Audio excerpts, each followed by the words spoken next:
오늘 읽은 이 본문 말씀은 베드로의 실패를 기록하고 있습니다. 마태가 이 말씀을 기록할 때에 부각해서 보여주는 장면이 있는데 우리는 그 부분을 또한 함께 볼 수 있기를 원합니다. 마태가 강조하는 부분은 이것입니다. 지금 현재 두 개의 재판이 동시에 이루어지고 있다는 것입니다. 지금 한쪽에서는 대제사장 가야바의 집 안에서 예수님께서 공식적인 재판을 받고 있는 상태고, 또 한쪽에서는 대제사장의 마당에서 지금 베드로가 비공식적으로 여종과 종들 앞에서 재판을 받고 있는 이러한 상태를 마태는 동시에 보여주고 있습니다. 이 장면에서 무엇을 하나님은 우리에게 말씀하시기를 원하십니까? 예수님은 그 가운데에서 계속해서 진실을 말씀하십니다. 그런데 베드로는 같은 장소에서 계속해서 거짓을 말합니다. 왜 그렇습니까? 자기의 목숨을 지키기 위해서, 혹시 죽을까봐 어떻게 해서든지 살려고 이 베드로는 계속해서 거짓말을 하고 있습니다. 그런데 예수님은 그 가운데에서 진실만을 말씀하십니다. 진실을 말하면 사형에 처해진다는 것을 예수님은 알고 계심에도 계속해서 진실을 말씀하고 계십니다. 왜 그렇습니까? 예수님을 모른다고 부인하는 베드로를 예수님은 구원하시기 위해서 그 죽음의 길을 걸어가고 계십니다. 마태는 이 상황을 동시에 보여주면서 우리에게 하나님의 말씀을 전하고 있습니다. 우리는 죄인이고 우리는 연약하고 넘어지는 그러한 정말 하찮은 존재인데, 우리 주님은 그러한 우리를 구원하시기 위해서 십자가의 길을 계속해서 걸어가고 계신다라는 것을 강력하게 드러내주고 있는 것입니다. 베드로는 결국 실패하고 무너지고 맙니다. 왜 베드로는 실패하고 무너졌습니까? 그 마음 가운데 주님의 말씀에 뿌리를 내리고 주님을 신뢰하고 의지하는 것이 아니라 자기의 생각과 자기의 능력을 의지하고 있었기 때문에 이 베드로는 철저하게 실패하고 무너진 것입니다. 오늘 그 말씀을 통해서 오늘 우리도 베드로와 똑같은 모습은 아닌지 살펴보기를 원합니다. 우리는 이 말씀을 통해서 베드로가 왜 이렇게 믿음이 없었을까? 베드로가 왜 이런 행동을 했을까라고 베드로를 책망하는 경우가 많은데, 하나님은 우리에게 말씀하십니다. 그 베드로가 바로 너다라고 말씀하고 계시는 것입니다. 그럼에도 불구하고 오늘 우리는 베드로처럼 이렇게 죄와 허물과 연약함 가운데 살고 있지만, 우리가 구원을 받을 수 있는 결정적인 이유는 예수님께서 신실하게 그 십자가의 길을 걸어가셨고 십자가를 짊어지셨기 때문에 오늘 우리가 이렇게 구원을 받을 수 있었다라는 사실을 여러분들이 절대 잊지 않기를 원합니다. 우리는 오늘 말씀에서 베드로의 실패를 한번 살펴보기를 원합니다. 베드로가 실패한 결정적인 이유는 한 가지, 예수님을 의지하고 예수님을 붙든 것이 아니라 자기의 능력과 자기의 판단을 의지하며 살아갔기 때문에 결국에는 실패하고 무너졌음을 알 수가 있습니다. 주님께서 베드로에게 말씀하셨지 않습니까? 깨어 기도해야 된다. 나는 이제 예루살렘에 가면 고난을 당하고 십자가에 죽을 것이다 라고 말씀하셨지만 베드로는 주님의 말씀을 듣지를 않습니다. 주님께서 말씀하십니다. 네가 닭 울기 전에 나를 3번 부인할 것이다. 그것도 오늘 밤에. 그럼에도 불구하고 베드로는 다른 사람은 주님을 배반해도 저는 주님을 배반하지 않겠습니다. 제 목숨을 걸고 주님을 따르겠습니다. 주님의 말씀은 들으려 하지 않고 자기의 이런 신앙과 믿음을 의지하고 있습니다. 나는 절대 그러지 않는다. 다른 사람은 그래도 나는 그럴 사람이 아닙니다. 지금 베드로는 그 말을 하고 있는데, 자기를 믿는 그 신앙에서 결국 베드로는 완전히 무너졌다라는 것을 우리는 함께 살펴보도록 하겠습니다. 먼저 오늘 말씀 69절 말씀입니다. 69절 말씀을 보시면 베드로가 바깥뜰에 앉았다라고 성경은 기록하고 있습니다. 이 바깥뜰이라는 것은 대제사장 가야바의 집에 있는 그 안뜰, 마당을 의미합니다. 이 안뜰 가운데에서 가장 바깥쪽에 있는 위치를 바깥뜰로 오늘 성경은 이제 번역을 한 것입니다. 다시 말하면 이 베드로는 예수님과 지금 같은 공간에 있지만 가장 먼 거리에 지금 베드로가 있다는 것을 알 수가 있습니다. 우리가 이 말씀만 보면 베드로의 현재 상태를 조금 잘 이해하기 어렵지만 58절 말씀과 같이 보면 훨씬 더 이해가 쉽습니다. 58절 말씀에 베드로가 멀찍이 예수님을 따라왔다 이렇게 되어 있습니다. 멀찍한 그 거리를 두고 예수님을 따라와서 그 가야바의 집에 들어가서 예수님과 가장 먼 바깥쪽에 자리를 잡고 지금 앉아 있다라는 것을 성경 기록하고 있는 것입니다. 주님과의 이 거리가 먼 것도 아니고 그렇다고 가까운 것도 아닌 참으로 어중간한 그러한 거리를 지금 나타내주고 있는 것입니다. 베드로는 예수님을 믿고 따르는 제자였지만 지금 이 순간만큼은 내가 예수님의 제자다라고 말하지 못하고 있습니다. 내가 주님은 믿고 있지만 그러나 세상 가운데서 어떠한 불이익이 찾아올까라는 불안한 가운데 지금 위치하고 있습니다. 이것이 베드로가 예수님과 지금 간격을 두고 있는 모습인 겁니다. 이 모습은 우리와 사실 너무나도 닮았지 않습니까? 내가 예수님을 믿는다고 말은 하지만 세상 가운데에서 우리가 주님을 온전히 따르지는 못합니다. 왜 그렇습니까? 주님을 따르려면 내가 지금까지 살아왔던 방식을 완전히 바꿔야 되는데 그렇게 바꾸고 싶지는 않으니 적당한 거리를 유지합니다. 주님도 붙들고 세상에서 누리는 것도 같이 누리는 그 어중간한 거리를 우리는 유지하며 살아가고 있지는 않습니까? 교회에서 예배는 드리는데 세상 가운데 제가 주님의 제자입니다. 저는 예수님을 제 인생의 주인으로 모시는 믿음의 사람입니다. 이 말을 굳이 하지는 않습니다. 왜냐하면 세상 사람들이 나를 뭐라고 바라볼까?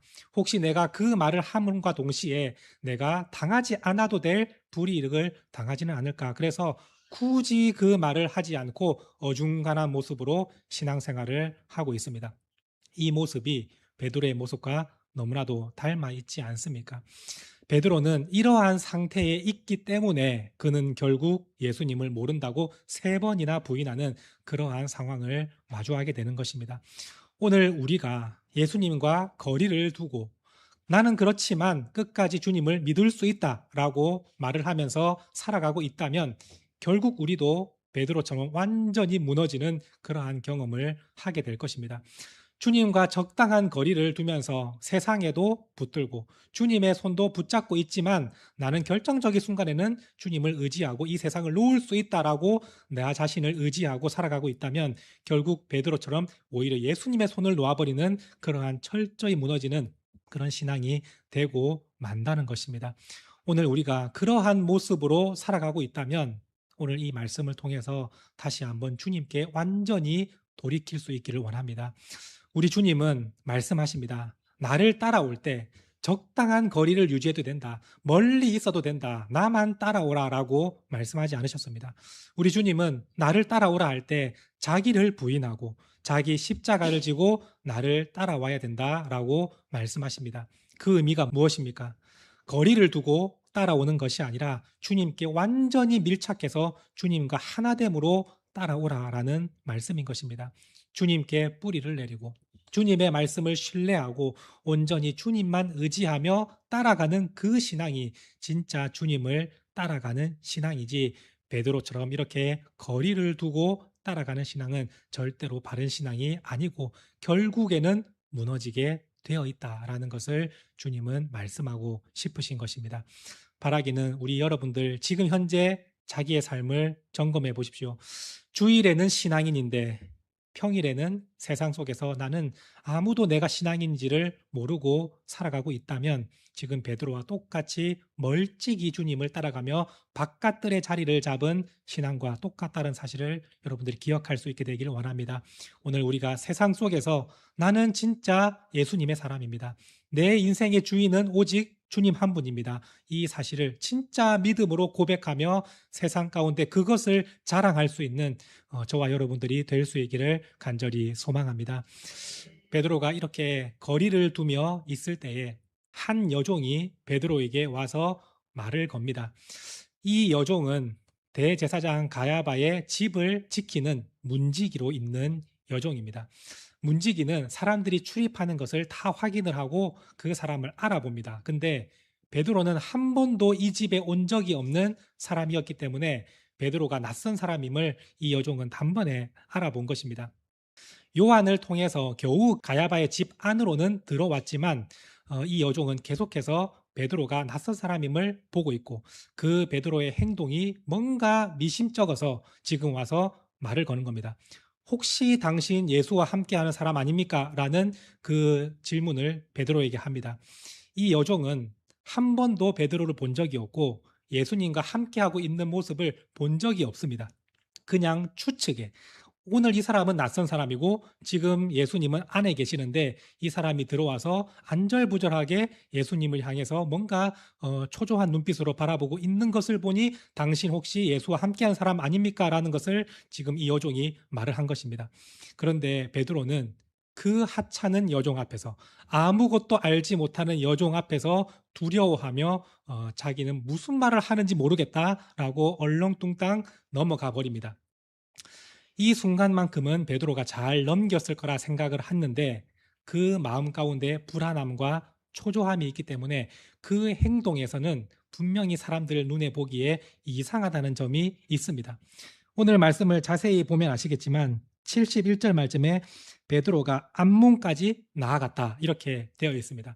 지금 겨우 바깥들에 가장 먼 자리에 자리를 잡았는데 이 여종의 한마디에 화들짝 놀라서 다시 대문 쪽으로 자리를 옮기는 그 모습을 바라볼 때에 다른 여종이 저 사람 저 행동하는 게 좀 불안해하고 이상한 모습을 보니 분명히 예수님과 함께 했던 사람인 것 같습니다. 다시 한번 다른 여종이 그 행동을 보고 베드로에게 말을 합니다. 그것도 사람들이 다 들을 수 있는 이번에는 큰 소리로 얘기를 하니까 베드로가 맹세하며 나는 예수님을 모른다라고 부인을 하게 됩니다.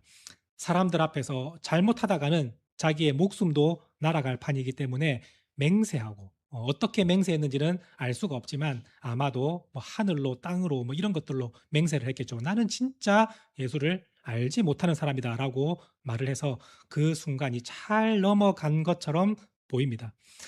근데 1시간쯤 지났을 때에 이번에는 결정적인 증인이 이 자리에 옵니다.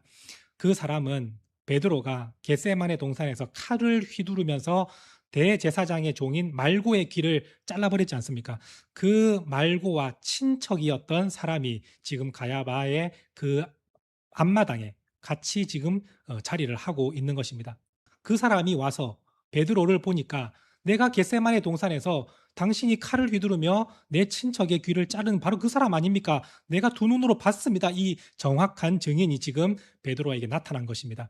그랬더니 베드로가 너무나도 놀라서 이번에는 저주하고 맹세하며 나는 주님을 모른다고 거짓말을 하고 있습니다. 이 저주는 누구를 향한 저주인지 정확하지 않습니다. 문법을 보면은 예수님을 저주한 것이고 그 상황의 문화를 보면은 자기 자신을 저주한 상황으로 볼 수가 있겠습니다. 예수님을 저주하며 맹세했든지 자기를 저주하며 맹세했든지 어쨌든 베드로는 지금 거짓말을 하고 있습니다. 왜 거짓말을 합니까? 자기의 목숨을 지키고자 거짓말을 하고 있는 것입니다. 그런데 이 베드로를 우리 예수님은 다 지켜보고 계시고 그 상황을 모든 것을 우리 주님은 알고 계십니다. 우리 주님은 그렇게 예수님을 모른다고 부인하는 그 베드로를 위해서 지금 대제사장 가야바의 집안에서 진실을 말하고 계십니다. 이 가야바는 예수님께 묻습니다. 네가 진짜 하나님의 아들 그리스도냐라고 물었을 때에 예수님은 맞다라고 대답하는 순간 이제 완전히 사형에 처해지는 그러한 상황 가운데 있음을 아시면서도 주님은 계속해서 진실을 말씀하십니다. 바로 그 바깥에서 예수님을 모른다고 두려워 떨며 부인하는 그 베드로를 구원하기 위해서 우리 예수님은 그 십자가의 길을 계속해서 걸어가고 계시는 것입니다. 이것이 주님이 우리에게 들려주시는 진짜 복음인 것입니다. 복음이라는 것은 우리가 죄인이 아니다. 너는 죄가 없다라는 것을 말하는 것이 복음이 아니라 너는 죄인이지만 주님의 은혜가 훨씬 크다라는 것이 복음인 것입니다. 우리는 죄인이지만 주님의 은혜와 사랑이 우리를 덮는다라는 것이 복음인 것입니다. 베드로처럼 우리도 세상 가운데 주님을 모르는 것처럼 살아가고 주님의 말씀과 다른 길을 걸어가고 있지만 주님은 그렇게 살아가는 우리를 구원하기 위해서 십자가의 길을 끝까지 가신 그 사랑, 그 은혜를 오늘 우리가 이 복음으로 누리고 있는 것 아니겠습니까? 우리가 그 사랑을 받았기 때문에 오늘 이 자리에 와서 주님을 찬송하며 예배하는 것 아니겠습니까? 이것이 진짜 복음이며 복음이 우리의 삶을 변화시키는 가장 강력한 능력임을 여러분들이 믿으시기를 바랍니다. 베드로가 이렇게 부인했을 때 성경은 짧게 기록하고 있습니다. 곧 닭이 울었다라고 기록을 합니다. 닭이 울자 베드로가 예수님의 말씀을 번뜩 생각해냅니다. 사실 닭은 항상 우는 그러한 동물 아니겠습니까? 새벽을 깨우는 그러한 울음을 소리를 내는 것이 닭입니다. 그런데 이 순간만큼은 베드로의 영혼을 깨우는 그러한 울음소리입니다. 그 닭이 울자 이 베드로는 예수님의 말씀을 생각해냅니다. 닭이 울기 전에 오늘 밤 네가 나를 3번 부인하게 될 것이다 라는 그 말씀이 생각나서 베드로는 급히 밖으로 나가 통곡하며 울었다라고 말씀하고 있습니다. 왜 베드로가 이렇게 통곡하며 우는 것입니까? 그 이유는 자기의 그 비참함, 자기가 정말 연약한 존재임을 철저하게 깨달았기 때문에 그 가운데서 터져 나오는 울음이다라고 할 수 있겠습니다. 오늘 우리도 그러한 경험이 있지 않습니까? 나는 왜 이렇게 이 모양일까? 나는 왜 이것밖에 되지 않는가? 이러한 상황을 우리가 절실히 깨달았을 때 정말 눈물이 터져 나오지 않습니까? 베드로도 똑같은 상황입니다. 나는 다른 제자와는 다릅니다. 저는 절대로 주님을 배반하지 않겠습니다라고 말한 지 얼마 안 돼서 주님을 모른다고 저주하고 맹세하기까지 했던 그 베드로가 자신의 그 모습을 돌아볼 때 얼마나 처절하고 비참하겠습니까? 내가 이거밖에 안 되는 존재인가? 내가 이럴 수가 있는가라고 할 때 이 베드로는 그 눈물이 터져 나오는 것입니다. 그런데 중요한 것은 우리 주님의 은혜가 너무 크기 때문에 이 베드로가 자기의 비참함을 알고 우는 그 눈물을 우리 주님은 새로운 시작으로 바꾸셨습니다. 주님의 은혜가 없으면 베드로는 완전히 실패한 눈물로 끝나고 말았을 겁니다. 그런데 우리 주님은 사랑의 주님이시며 자기가 사랑하는 그 제자를 끝까지 놓지 않으시고 붙드시는 은혜의 주님이시기 때문에 그 베드로의 눈물을 새로운 시작으로 바꾸신 것입니다. 주님은 부활하신 후에 베드로를 찾아가십니다. 주님은 왜 베드로를 중점으로 두고 계십니까? 제자들 중에 가장 철저하고 처절하게 무너진 사람이 베드로였기 때문입니다. 그래서 그 베드로를 찾아가서 주님은 3번 물으십니다. 네가 나를 사랑하느냐? 라는 것으로 물으셔서 3번의 사랑을 고백하게 하심으로 자기가 그 이전에 지었던 3번 부인했던 죄를 주님의 사랑으로 완전히 덮어주셔서 그 베드로를 주님의 진정한 제자로 참된 사도로 믿음의 성도로 주님은 세워주셨습니다. 이것이 진짜 복음이며 은혜인 것입니다. 오늘 우리도 주님은 우리의 비참함과 우리의 연약한 모습을 다 알고 계십니다. 주님은 베드로를 향해서 정말 사랑스러운 눈빛으로 그 부인하고 있었던 베드로를 몸을 돌이켜서 바라보셨다라고 누가복음에 기록하고 있지 않습니까? 예수님의 그 눈빛은 어떤 눈빛입니까? 네가 진짜 그렇게까지 하느냐라는 그런 눈빛이 아니라 나는 네가 부인할 것을 알고 있다.